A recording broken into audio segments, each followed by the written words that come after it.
मैं लालू जी को 90 से जानता हूँ। ये जदू वंश को खास करके लठैत बना दिए रे भाई। ये कलम कभी इन्होंने कभी संदेश ही नहीं दिया कि ए यदुवंश, पिस्टल कट्टा छोड़ो और कलम से नाता जोड़ो, लाखों लाख वैकेंट सीट खाली है। ये बातें हमारे आदरणीय सम्राट चौधरी जी करने जा रहे हैं। हमारी भारतीय जनता पार्टी एनडीए की सरकारें की है रे भाई कि जदुवंश को कम से कम कलम पकड़ाया। और इसका बहुत बड़ा बदलाव आपको दिखा होगा कि खास करके जदुवंश लालू जी से मुंह भंग हो चुका है। जो सुविधाएं हैं, बुलेट प्रूफ कार से लेकर के जो कैबिनेट मंत्री का समान दर्जा है, अगर वो सारी प्रदत्त सुविधाएं लौटाने की इच्छा है वह भी लौटा सकते हैं। ऐसे अगर आपकी मर्जी करे, आपको तो कोई परेशानी है नहीं। पटना में केवल 468 करोड़ की संपत्ति है। वेतन भी अनाथालय में, वृद्धावस्था आश्रम में दान करिएगा तो पुण्य के भागी बनिएगा। कि 2010 में ही 22 गो सीट बढ़ा गए थे, अब कि 2026 में आदरणीय नीतीश कुमार जी, आदरणीय नरेंद्र मोदी जी और आदरणीय सम्राट चौधरी जी के नेतृत्व में बिहार रे भाई 2024 में जदुवंश इनको खास करके वोट के चोट दे करके इनको मटिया मेट करके 75 से 25 पर लाया रे भाई। सुरक्षा व्यवस्था में तब्दीलियों के बाद लगातार जो है आरजेडी की तरफ से कई तरह के बयान आने शुरू हो गए। अब स्थिति ये हो गई कि राबड़ी देवी ने जितनी भी सुरक्षाएं मुहैया कराई गई थी, जितने भी सुरक्षा कर्मी थे, उन्हें बैरंग वापस करवा दिया। और उसके बाद से राबड़ी आवास यानी 10 सर्कुलर रोड पर जो है वो मोर्चा खुलने जैसी स्थिति बन गई। हम लगातार सुबह से ही ये पूरी खबर जो है आप तक पहुँचा रहे हैं। स्थिति लगातार बदलते गई, लोगों के बयान आ रहे हैं। वहाँ जो कार्यकर्ता हैं वो अब सुरक्षा कर्मी का काम संभाल लिए हैं। जितने भी आरजेडी के कार्यकर्ता हैं वो लाठी के साथ वहाँ पहुँचे हुए हैं कि भाई कहीं से कोई दिक्कत नहीं पहुँचेगी राबड़ी आवास को और राबड़ी देवी जी के परिवार को। स्थिति क्या है, अब अलग अलग बयान जो हैं वो अब साझा शुरू हो गए हैं होने। हम बात करते हैं सबसे पहले जनता दल यूनाइटेड के मुख्य प्रवक्ता हैं नीरज कुमार, उनका, और एमएलसी भी हैं इस वक्त। उनके जो बयान हैं वो हम आप तक पहुंचा रहे हैं। जरा सुनिए क्या कह रहे हैं वो। माननीय राबड़ी देवी, जिनको Z+ की सिक्योरिटी मिली हुई है, उन्होंने अपने सुरक्षा कर्मी को लिखित रूप से नहीं, भाषागत मंतव्य देके कि वापस जाओ। लगता है मुझे राबड़ी देवी जी को एहसास हो गया है, सब माया है, सब ढलती फिरती छाया है। इस इश्क में जो हमने खोया, जो पाया है, जो तुमने कहा फैज ने फरमाया है, सब माया है। सुरक्षा, बंगला, संपत्ति, उम्र के चौथे पड़ाव पर मुझे लगता है ऐसा कि माया का अर्थ समझ में आ गया। तो हमारी उम्मीद है बंगला भी खाली कर दीजिए, जो संपत्ति मिली है नौकरी के नाम पर, अपने परिजनों को भी नहीं बख्शा है, उस संपत्ति को भी लौटा दीजिए। साथ ही साथ जो सुविधाएं हैं, बुलेट प्रूफ कार से लेकर के जो कैबिनेट मंत्री का समान दर्जा है, अगर वो सारी प्रदत्त सुविधाएं लौटाने की इच्छा है वह भी लौटा सकते हैं। ऐसे अगर आपकी मर्जी करे, आपको तो कोई परेशानी है नहीं। पटना में केवल 468 करोड़ की संपत्ति है। वेतन भी अनाथालय में, वृद्धावस्था आश्रम में दान करिएगा तो पुण्य के भागी बनिएगा। अब सीधा भारतीय जनता पार्टी पहुंचते हैं और वहां हमने सवाल कर दिया कि आखिर कौन सी ऐसी परिस्थिति आ गई जो आप लोगों को सुरक्षा व्यवस्था में इतनी बड़ी तब्दीली करनी पड़े और जिसके वजह से सारे सुरक्षा कर्मी जो हैं उन्हें वापस कर दिया है राबड़ी देवी जी ने। क्या कह रहे हैं भारतीय जनता पार्टी के जो वरीय नेता हैं, वो उनका क्या कहना है, भूपेंद्र सिंह यादव जी हैं, उनका क्या कहना है वो हम आपको सुनवा रहे हैं। देखिए, हमारे यहाँ खास करके भारतीय जनता पार्टी एनडीए की सरकार जो है किसी प्रकार का कुलसित राजनीति नहीं करती उनके तरह। अब रही बात सुरक्षा मानक, ये तय करती है गृह मंत्रालय, और गृह मंत्रालय का जो खुफिया एजेंसी होता है वो तय करता है कि किनके ऊपर कितना अटैक की संभावना है।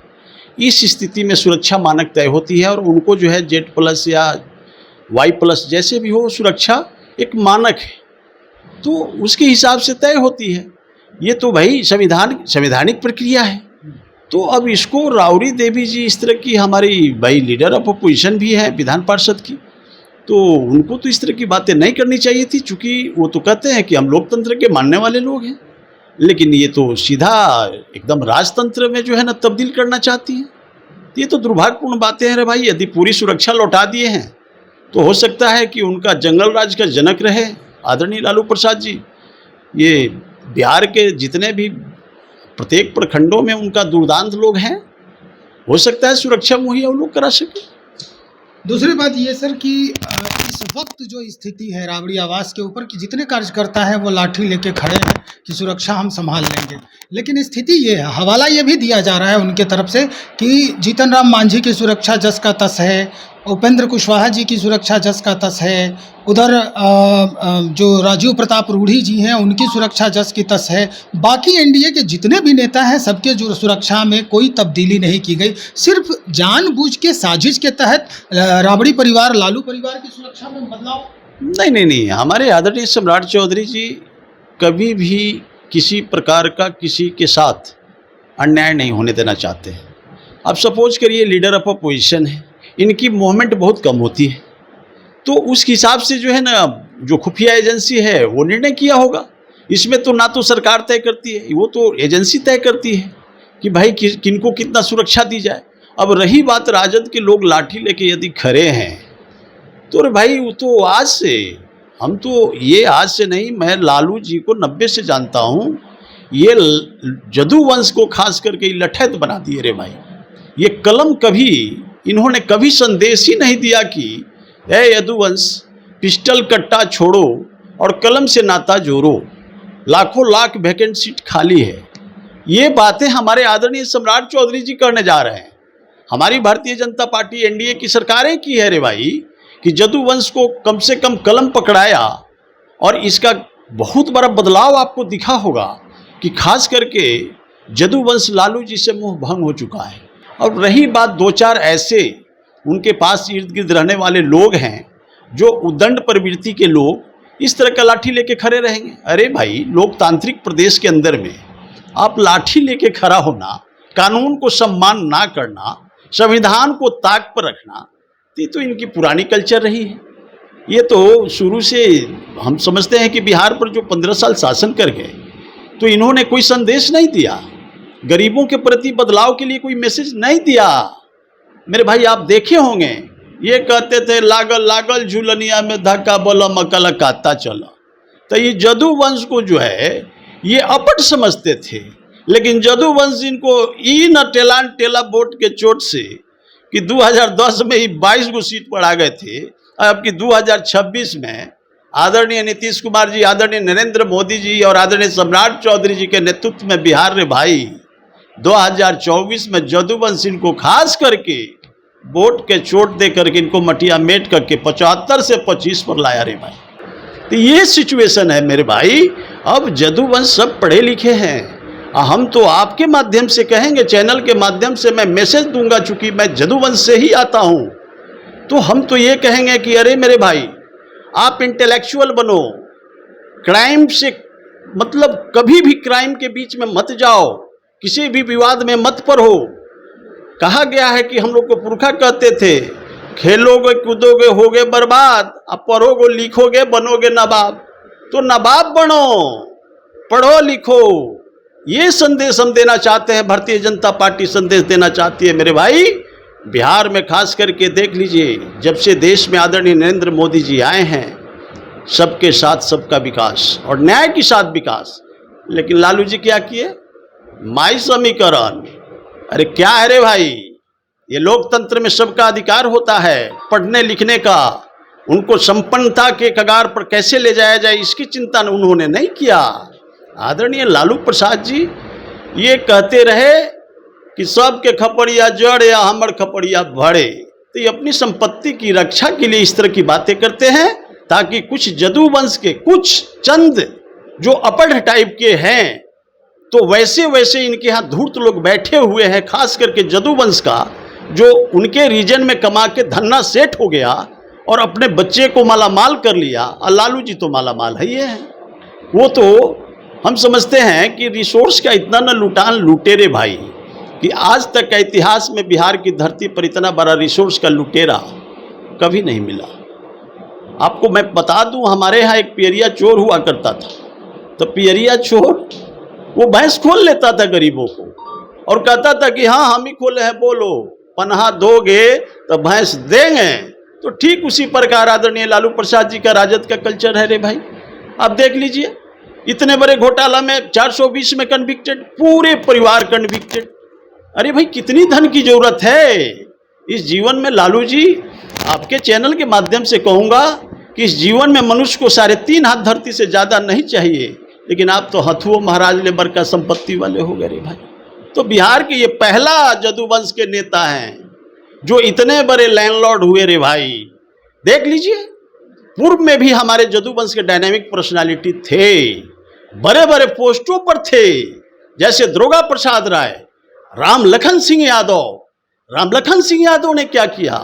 56 कॉलेज खोल करके पूरे बिहार के पिछड़े अति पिछड़े को जो है ना पढ़ने का अधिकार दिलाने का काम किया। लेकिन लालू जी क्या किए? 56 बीघा जमीन एक्रोच किए। ये हमारे राम लखन सिंह यादव भी चाहते तो वो अपने बच्चे के लिए 56 को कॉलेज ना खोल करके प्रॉपर्टी को अपना इकट्ठा करते, लेकिन उन्होंने ऐसा नहीं किया। जदूवंश की मान सम्मान को रखते हुए हमारे आदरणीय राम लखन सिंह यादव जी, श्रीदेव राम लखन सिंह यादव जी आज इतिहास बन गए रे भाई। उनको स्वर्ण अक्षर में लिखी जानी चाहिए। हम तो ये कहेंगे कि उनको पद्म भूषण मिलना चाहिए। तो यह लालू जी तो चारा चोर कहा करके हम लोग को जदूवंश के, हम लोग मार्शल कम्युनिटी के थे, ये हम लोग को बच्चे को मार्शल रेस के घोड़ा बना दिए। ये स्थिति रहा मेरे भाई। अब जदूवंश इनके पजड़ा नहीं जा रहा है, क्योंकि तेजस्वी जो उनका लीडर ऑफ अपोजिशन है वो बक्कू से झूठ बोलते हैं। तब बक्कू से झूठ बोलने वाले लोगों को बिहार के नौजवान, खास करके जदूवंश रे भाई, पंजड़ा सटेगा उटेगा नहीं। अब देख लीजिएगा, उनका विनाश तय है। अब वो मटिया मेट हो जाएंगे। और राजद कोई पार्टी नहीं है, राजद जो है ना डकैतों का एक जमौरा है रे भाई। ये लोग लोकतंत्र क्या होता है इनको पता नहीं है। इन्हीं के रीजन में लोकतंत्र की धजिया उड़ाते थे। सीएम हाउस के गेट पर AK-47 से हत्या होता था। आपको शायद 1990 का दशक याद हो, आप उस एज में हैं।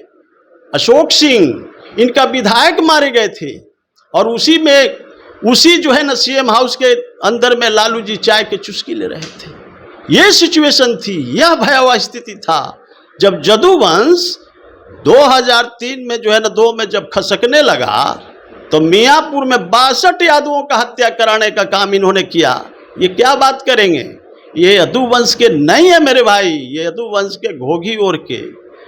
एक वो कहावत है कि उजला बल रंगवावत ताटे, हरी झंडा दिखावत ताटे, राजनीति के झोला ले के हमन के जदूवंश के भटकावत ताटे। तो वही है लालू जी, जदूवंश के भटकाने वाले। अब पूरा बिहार का जदूवंश सचेत हो गया और नरेंद्र मोदी जी के नीतियों में विश्वास करके आगे बढ़ रहा है रे भाई। और आदरणीय सम्राट चौधरी जी, डायनामिक पर्सनालिटी, हमारा बिहार का उज्जवल भविष्य का कामना करेगा और इसी में बिहार का उन्नति संभव है। निश्चित तौर पर ये स्थिति है कि भाई गृह मंत्रालय तय करता है कि किसे कितनी सुरक्षा मिलनी चाहिए, किसका कितना समाज में मूवमेंट है, कितनी गतिविधि है, और इसके आधार पर गृह मंत्रालय जो है वो सुरक्षा व्यवस्था मुहैया कराती है। साफ तौर पे कहा गया कि जिनके सुरक्षा में कटौती की गई है उनको इस तरह की सुरक्षा की आवश्यकता ही नहीं थी। इस वजह से ये सुरक्षा व्यवस्था में तब्दीली की गई है, क्योंकि राबड़ी देवी जी नेता विपक्ष हैं, नेता प्रतिपक्ष हैं विधान परिषद के, और उनका मूवमेंट भी सीमित ही होता है। लेकिन अब परिस्थिति कुछ और ही बयां कर रहा है। हम आपको दिखाएंगे कि कैसे कैसे फिर परिवर्तन होते हैं, क्या तब्दीलियां आती हैं। तब तक इंतज़ार करें, बने रहें हमारे साथ। बहुत शुक्रिया।